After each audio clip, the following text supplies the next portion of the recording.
इकडे रात्रीचे 11 वाजून गेलेले. सियाने आरवला झोप लागली बघून ती त्याचं ब्लँकेट नीट करून उठणार की तोच नित्या सुवर्णाला घेऊन आत आली. मॉम, अहो तुम्ही का आलात? तुम्हाला आराम करायला सांगितलेलं ना मी. ह्यांना कळालं तर रागवतील हे. सुवर्णाला बघून सिया लगबगीत तिच्या जवळ आली. सॉरी वहिनी, मी मामीला किती समजवलं पण ती ऐकतच नव्हती. नित्या भले सियाशी बोलत असली तरी तिची भरलेली नजर मात्र आता शांत झोपलेल्या आरववर होती.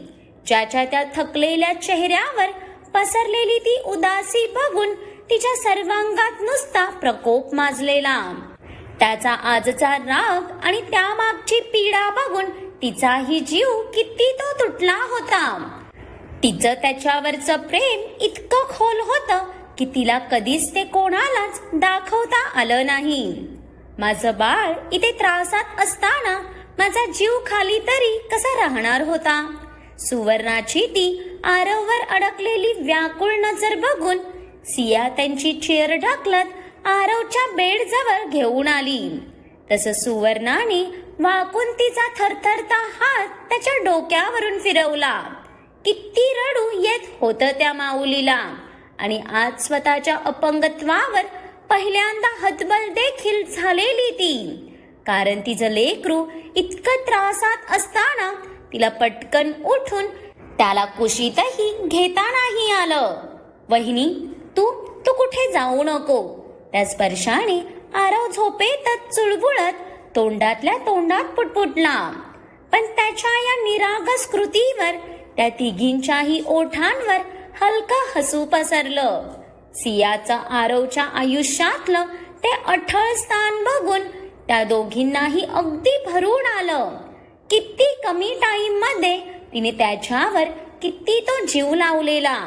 इतका की ती त्याच्या लाईफचा आता सगळ्यात इम्पॉर्टंट भाग झालेली. आरू, मी इथेच आहे राजा. सिया त्याच्या बाजूला बसत त्याच्या हृदयावरून प्रेमाने हात फिरवत बोलतच होती की त्याने तिचा हात पकडून तो घट्ट हृदयाशी लावला. झोपेतही तिच्या स्पर्शाने अगदी निवांत झालं ते लेकरू. नेहमी मजा मस्ती करणारा, प्रत्येकाला दमवून सोडणारा आरव आज असा शांत झालेला बघून प्रत्येकालाच कसं तरीच वाटत होतं. पण सध्या त्याला त्याचा टाइम देणंही गरजेचं आहे ना. सिया, ह्याने काही खाल्लं का ग? सुवर्णाने काळजीने सियाकडे पाहिलं. हो मॉम, त्याला मी थोडं भरवलं आहे आणि तुम्ही काळजी करू नका. उद्यापर्यंत आपला आरव एकदम ठीक होईल. तसही वाईट गोष्टी पकडून कुडत बसणाऱ्यातला आपला आरव बिलकुल नाही. आणि मॉम, हे असताना आपल्याला आरवची काळजी करायची गरजही नाही. खूप प्रेम करतात हे त्यांच्या आरूवर. सियाच्या त्या आश्वासक शब्दांनी सुवर्णाने गलबलून सियाचा दुसरा हात पकडला. इतक्या लहान वयात तिच्या ठाई असलेलं हे ओतप्रोत प्रेम, घर बांधून ठेवायची चिकाटी आणि सर्वांना समजून घेण्याचा समजूतदारपणा बघून सुवर्णा तर अगदी निशब्द झालेली. सिया, मला माहित आहे माझा अग्नी नेहमी आरू बरोबर असेल आणि आता तूही आहेस म्हटल्यावर मी एकदम निश्चिंत झालीये. पण तू हे बरोबर बोलली. माझा अग्नी दाखवत नसला तरी त्याचा आरववर भरपूर प्रेम आहे. खूप कमी लोक असतील जे अग्नीला त्याच्या मनापासून नीट ओळखत असतील. त्याच्या त्या कठोर डोळ्यांआडचं आणि गंभीर व्यक्तिमत्वामागचं प्रेम ओळखणं कोणाला जमत नाही. पण आरवला ते नेहमी दिसत आलं. तो मला नेहमी एकच वाक्य बोलायचा, मॉम, भाई लव्स मी अ लॉट. तेव्हा मला त्याचं हसू यायचं. पण मी माझ्या अग्नीला, त्याच्या या लहान भावाला पावलोपावली प्रोटेक्ट करताना स्वतः बघितलं आहे. सुवर्णाने आरवकडे बघत प्रेमाने परत त्याच्या केसांवरून हात फिरवला. आज तिच्या नजरेसमोर जणू काळ मागे सरकला होता. सिया आणि नित्या शांतपणे सुवर्णाला मोकळं होऊ देत होत्या. कारण तिच्याही दुःखाचा निचरा होणं गरजेचं होतं. जेव्हा अग्नी 8 आणि आरू 2.5 वर्षाचा होता तेव्हा ह्यांचे डॅडी आम्हाला सोडून गेले. आमच्या कारचा ॲक्सिडेंट झालेला, त्यातच मी माझं सर्व काही गमावलं. आत्ताही तो प्रसंग डोळ्यांसमोर येताच सुवर्णाच्या अंगाचा थरकाप उडाला आणि तिचे डोळे भीतीने गच्च बंद झाले. याच ॲक्सिडेंटमध्ये तिने तिचे पायही गमावलेले ना. पण ह्यांच्या अचानक जाण्याने आरवला जास्त काही फरक पडला नाही, कारण तेवढी समज नव्हती त्या बाळाला. पण माझा अग्नी मात्र तेव्हापासून अगदी शांत झाला. तो त्याच्या डॅडाच्या खूप क्लोज होता, खूप जास्त. त्याचे डॅडच सुपर हिरो होते त्याचे. त्यामुळे अचानक इतका मोठा धक्का त्या 8 वर्षाच्या मुलाला तरी काय सहन होणार होता ना. त्यात त्याच्याकडे लक्ष द्यायला, त्याला सावरायला मीही तर तेव्हा शुद्धीत नव्हते. ह्यांच्या जाण्याने जगण्यावरची इच्छाच संपली होती माझी. खरं सांगायचं तर मुलांसाठी जगण्याचाही विचार त्या क्षणी माझ्या डोक्यात आला नाही. प्रेमच इतकं होतं की त्यांच्याशिवाय जगायचंच नव्हतं. पण माझ्या सासू सासऱ्यांनी मला मरूही दिलं नाही. मी श्वास तर घेत होती, पण फक्त एक जिवंत लाश झाली होती. आरवला तेव्हा सर्वात जास्त माझी गरज होती. खूप लहान होता ग तो, पण त्याच्याकडे बघायची ही शुद्ध नव्हती मला. ते लेकरू दिवसभर आई बाबांकडे कसं बस तरी राहायचं, पण रात्री त्याला हवे असणारी मायेची ऊब त्याच्या आईऐवजी त्याच्या भाईने दिली त्याला. बोलता बोलताच सुवर्णाला खूपच भरून आलं. तसं सियाने पटकन त्यांना पाणी पाजलं.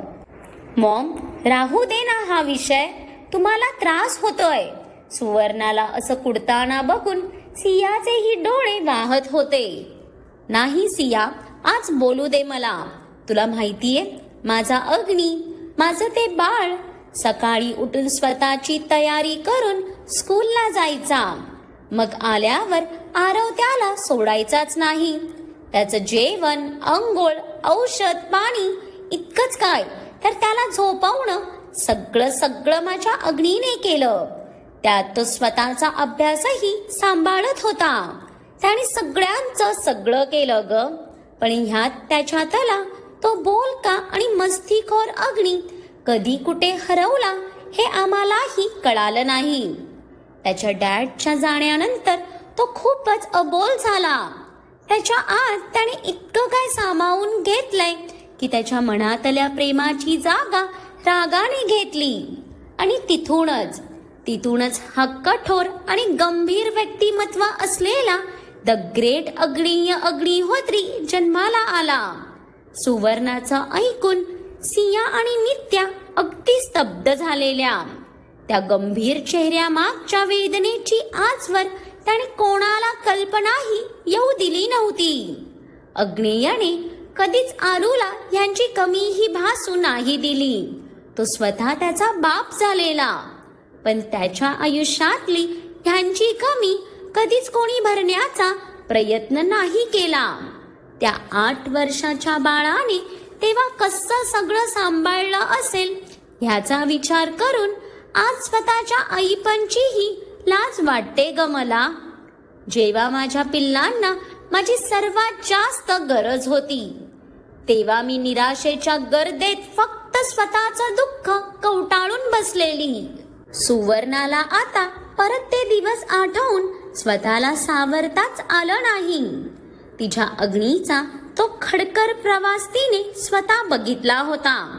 किती संघर्ष केला होता त्या लेकराने, पण स्वतःच्या भावाच्या नशिबात मात्र त्या विधात्याला संघर्षाचं पानही लिहू नाही दिलं. खरंच त्याचं प्रेम कधी कोणी समजू शकणार होतं का? सुवर्णाही आता तोंडावर हात ठेवून ओक्साबोक्सी रडू लागली. मॉम, अहो प्लीज सावरा स्वतःला. यात तुमची काही चूक नाही. ती परिस्थितीच तशी होती की तुमच्याही हातात काहीच नव्हतं. पण आज आपण सगळे सोबत आहोत यातच यांचा सर्वात जास्त आनंद आहे मॉम.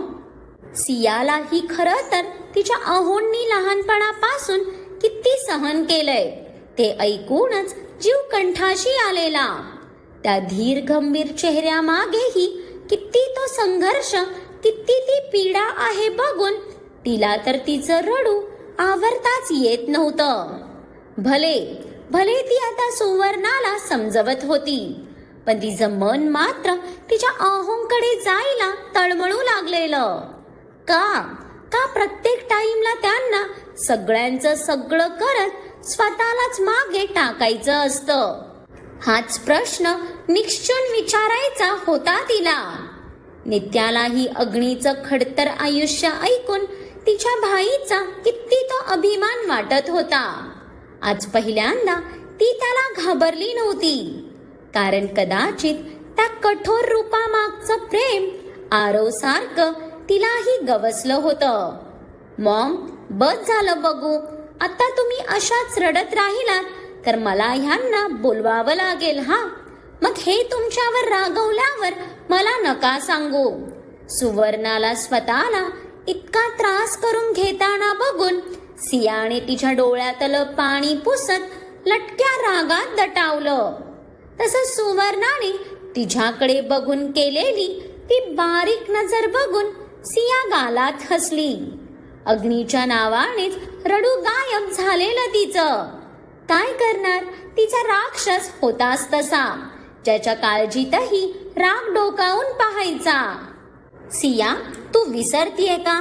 मीच तुझ्या त्या राक्षसाला जन्माला घातलंय ते, आणि तू मला त्याचीच धमकी देतीये. सुवर्णाचा तो गोड चेहरा किंचित आकसलेला बघून नित्यालाही हसू आलं. मॉम, कारण फक्त ते एकटेच असे आहेत जे त्यांच्या मॉमच्या या अनमोल अश्रूंना फक्त त्यांच्या डोळ्यांनी अडवू शकतात. सियाने प्रेमाने सुवर्णाचे डोळे पुसताच सुवर्णानेही हलकं हसत तिचा हात पकडून त्यावर ओठ टेकवले. वहिनी, ते भुरट्या. सुवर्णाला कसं तरी समजावून सियाने त्यांच्या नर्स बरोबर पाठवून दिलं. पण आता हे आपलं ध्यान ओठ बाहेर काढून मुसमुसत तिच्या समोर आलं ना. तिला आरवला सोडून जायची अजिबात इच्छा नव्हती. नीतू, डोंट वरी, आरू ठीक आहे आता. सियाला नित्याचं मन समजत होतं, म्हणून ती प्रेमाने तिचे डोळे पुसत तिलाही आश्वस्त करते. तो माझ्याशी उद्या भांडेल ना. मी त्याला असं शांत नाही पाहू शकत ग. घ्या, या मुलीला तो भांडेल की नाही याचं टेन्शन आलंय बघून सियाला तिचं हसूच आलं. हो ग वेडाबाई, उद्या तुझा भुरट्या तुझ्याशी नक्की भांडेल. नाऊ जस्ट रिलॅक्स आणि तूही जाऊन झोप आता. सियाने नित्यालाही पाठवून तिने एक नजर आरवकडे पाहिलं आणि आता निवांत चेहऱ्याने झोपलेल्या आरवच्या कपाळावर ओठ टेकवून ती लाईट्स बंद करून बाहेर पडली. कारण आता तिचं मनही तिच्या अहोंशिवाय इथे थांबूच शकणार नव्हतं. जायच्या आधी ती अग्नीसाठी दूध घेऊनच रूम मध्ये आली, कारण तो जेवला नसणार हे जाणून होती ती. जशी ती रूम मध्ये आली तिने दुधाचा ग्लास साईड टेबलवर ठेवत तिची नजर पूर्ण रूमवर फिरवली आणि मग आपोआप तिची पावलं बाल्कनीकडे वळली. कारण तिच्या अपेक्षेनुसारच तिचे अहो रेलिंगला पकडून दूर कुठेतरी बघत शांत उभे होते. त्याची पाठमोरी प्रतिमा बघूनच ती त्याच्या त्या कठोर चेहऱ्यामागच्या लपलेल्या वेदनांचा अंदाजा घेण्याचा निरर्थक प्रयत्न करत होती. पण ह्या आगीला समजणं इतकं सोपं होतं का? त्याने त्याच्या प्रिन्सेसना फक्त त्याचं सुख आणि प्रेम दिलेलं. त्याच्या आतल्या त्या वेदनेला तो कधीच तिला दाखवून तिला हट करणार नव्हता.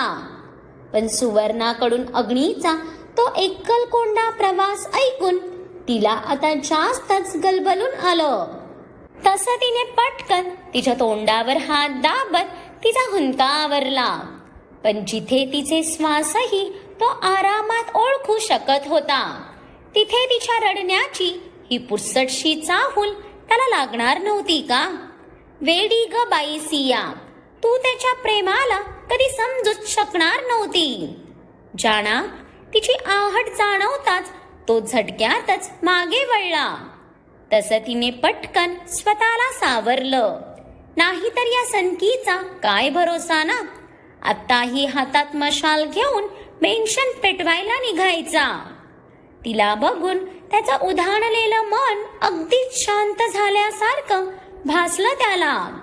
आणि का होणार नाही ना, तीच तर एकमेव सुकून होती त्याचा, ज्या चेहऱ्याला बघूनही तो स्वतःला आरामात शांत करू शकत होता. आत्ताही तिला एकटक बघत हात खिशात घालून तो मागे रेलिंगला टेकला. कारण तिने कितीही लपवण्याचा प्रयत्न केला तरी ती किती रडलीये हे तिच्या डोळ्यांची सूज त्याला सांगत होती. पण त्याचे नखरे बघून इथे सियाने हातात सुस्कारा सोडला. आरवच्या वरचे नखरे तर या महाराजांचे होते आणि राग तर विचारूच नका. अहो, तुम्ही जेवला नाहीत ना? का बरं, आज काय उपवास आहे का तुमचा? प्रत्येक टाइमला फक्त स्वतःची मनमर्जी करायची असते ना तुम्हाला? आता आत या, मी दूध आणलंय ते तरी पिऊन घ्या. उगाच बाहेर थंडीत उभा राहू नका. तुम्ही दोन्ही भाऊ ना सारखेच आहात, एक नंबरचे हट्टी. आणि राग तर काय त्या नाकावरच बसलेला असतो. एक रागात फोडायला उभा राहतो तर दुसरा डायरेक्ट पेटवायला निघतो. तिच्या डोळ्यात आलं पाणी अडवण्यासाठी तिची चाललेली ती वायफळ बडबड आणि निरर्थक प्रयत्न बघून आता अग्नीलाच कसं तरी झालं आणि त्याने श्वास सोडत कपाळावर बोटं घासली. त्याचं पाखरू जगासमोर कितीही स्वतःला स्ट्रॉंग दाखवत असलं तरी त्याच्या समोर मात्र ती पूर्ण गळून जायची. प्रिन्सेस, त्याने तिच्याकडेच पाहत तिला अगदी खोलवर साद घातली. तसही ते मागे वळालेल्या सियाने डोळे घट्ट बंद करून घेतले. मग काय वाटतं तुम्हाला, सिया तिच्या अहोंना आज मोकळं करू शकेल का? कारण ह्या अग्नीला नव्याने ओळखून आता ती तिचीच राहिली नाही आहे आणि त्याचं प्रत्येक दुःख आता स्वतःमध्ये सामावून घ्यायला ती स्वतः सज्ज झालीये. मग बघूया सियाचं नवीन रूप पुढच्या भागात, जे अग्नीला तर तिच्यावर भरभरून प्रेम करायला लावेलच, पण तुम्हालाही वेडावून सोडेल. त्यासाठी पुढचा भाग आवर्जून बघा. आणि आजचा भाग आवडला असेल तर लाईक आणि कमेंट करून कळवा आणि खूप साऱ्या लोकांसोबत शेअरही करा. आणि ज्यांनी कोणी अजून माझ्या चॅनेलला सबस्क्राईब केलं नाही त्यांनी आवर्जून सबस्क्राईब करा.